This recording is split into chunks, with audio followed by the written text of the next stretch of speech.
What's up, guys? Today we're going to be talking about when to farm and when to gank. Specifically, when to gank. So, I'm going to go through one of my wins in the replays and we're going to talk about it. So, playing Lee Sin this game, my points are going to be a little bit exaggerated because I'm playing a jungler that wants to pressure early game. And as you guys know, this is one of my wins recently, not like one of my losses, so let's get into it. I'm playing Lee Sin, and I'm a jungler that wants to gank at least early game, or skirmish. At the very least, skirmish. So, this game, I start topside, and I'm pathing bottom. I'm gonna do 3 camps. And right now, I should be looking, I am looking at the state of the lane. So, let's pause it here. So, what type of factors do we need to know when it comes to making the decision, when should I gank and when should I farm? So, the first key idea that we should understand is minion waves. The position of the wave specifically. And that's gonna be the first key to help you guys understand when you should gank. So here it's even right now, but we're also gonna talk about next the position of the champion. So why it's important for you to understand where the position of the wave is because laners in general, all laners want to farm the creeps, right?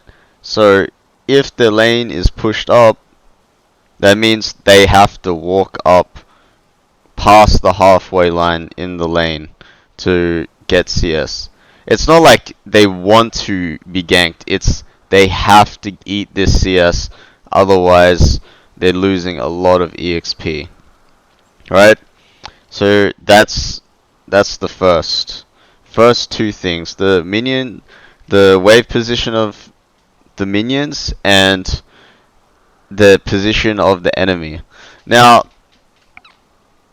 not always are you going to get this situation where minions are at your tower, but sometimes they're playing smart or it's watered and they know where you are. So that's why it's important to look at the wave and look what's going to happen.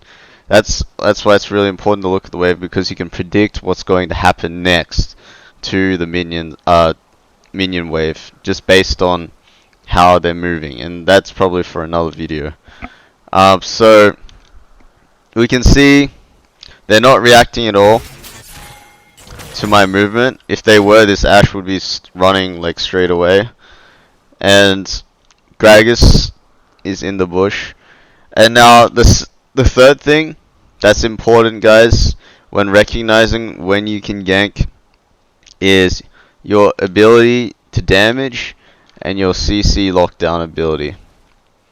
So what do we have?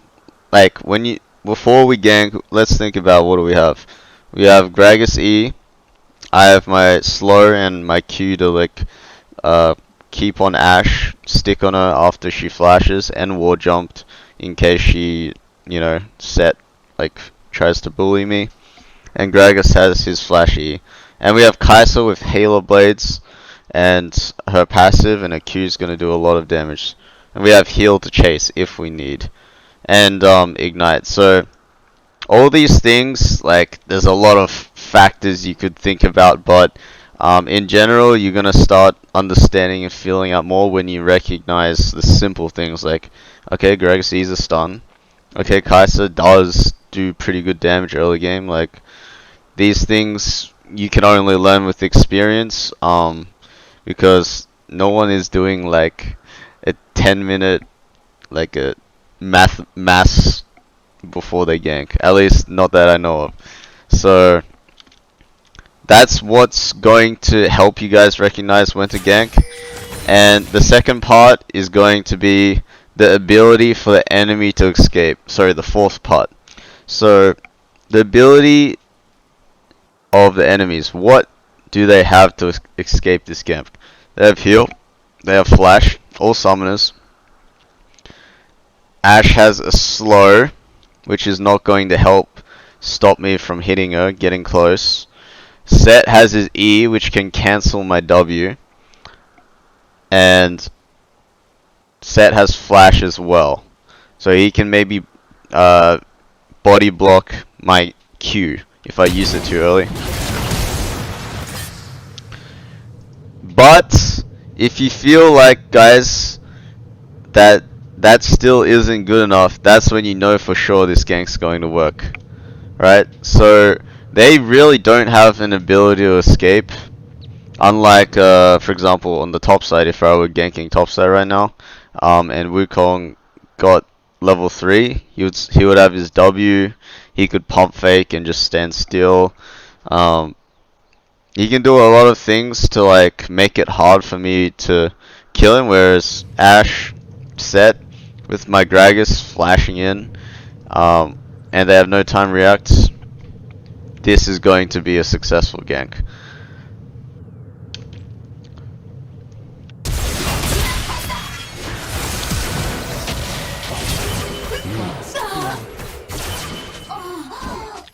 So let's speed up. So now I'm in river. This is going to be another example. I'm looking mid already. I'm already panning on my screen to look mid. And notice here, I'm looking at the wave. This guy is full HP, right? Damn, like he's full HP. Like level 3. I shouldn't, and there's like kind of like a big wave, so it could be dangerous to gank. But given what I know about the wave, that allows me to have confidence, especially since I know he can't 1v2, Volibear can't 1v2 us, that I can gank this guy. And Volibear has no escape ability besides flash. Like he has a slow as well, just like Ashe, but he has no like ability to escape besides extra movement speed and a slow. So this is another scenario where I believe Sylas does enough damage with Lee Sin to kill this guy. So we've got the position of the wave checked, we've got our ability to kill this guy, our damage checked, and we have like slows and a little knock up, or a little stun, sorry, from Sylas. We don't have ignite, so it could be close, but at the very least I should be able to get a flash, because this guy has no way to escape. Especially the position of the wave and where he is right now. It would be different if he was playing really safe and like just trying to get EXP here, but you can clearly see when you guys are panning over, he's playing very aggressively.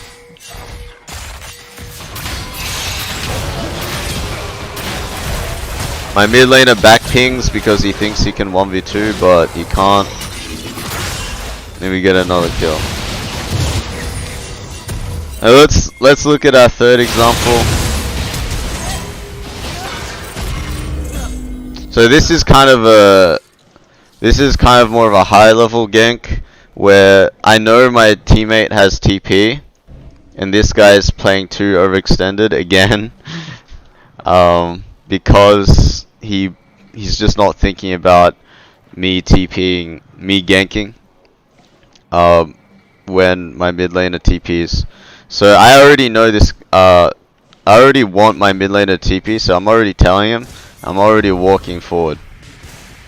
And again, this guy has flash, but he is so overextended, it doesn't matter.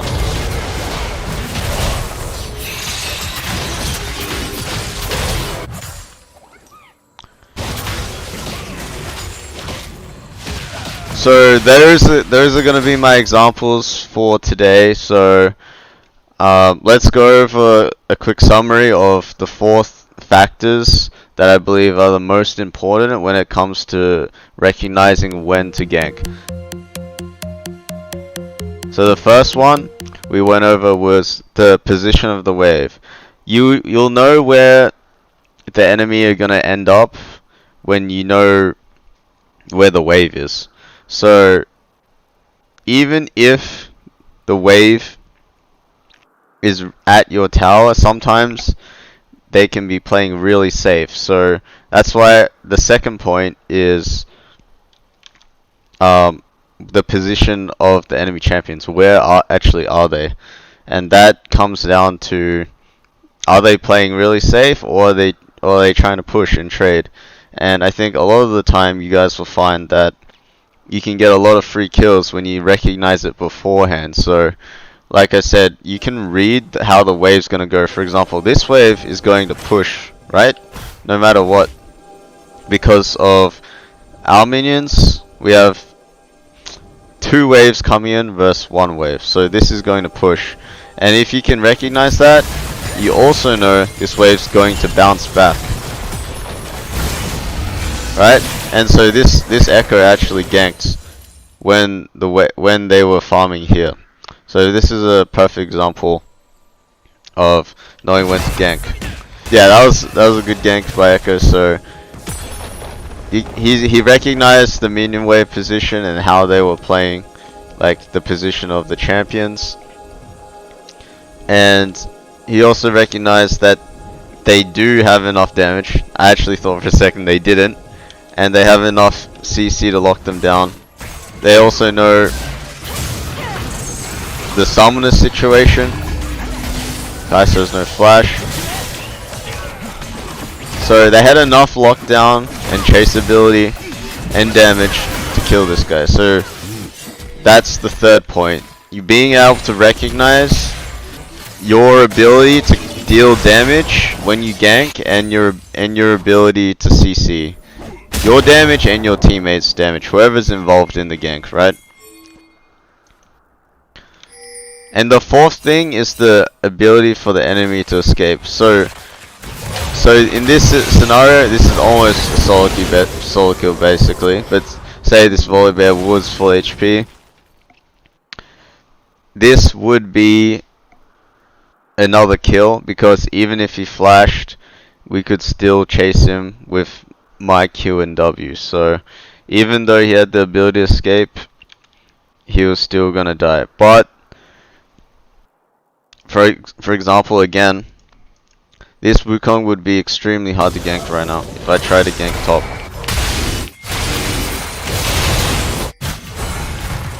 Unless he used his W. So those are the 4 things. Position of the wave, guys. Recognizing the position of the wave. Recognizing where the enemy champions are and how they're playing. Are they playing safe? Are they playing aggressive? Third thing is your ability to damage in that short period of time when you have the chance to gank, and your lockdown ability. How much you can lock them down enough for you to, essentially deal the damage you want to do. And the fourth is the ability to escape. Then that's the enemy team. So what do they have to escape? Do they have flash? Do they have, do they have a clone, for example, like Wukong? Or do they have Echo ult, for example?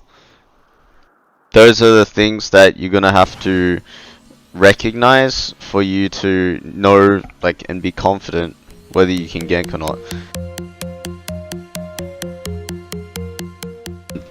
Yeah, I hope you guys learned a lot from this video. Thank you for watching.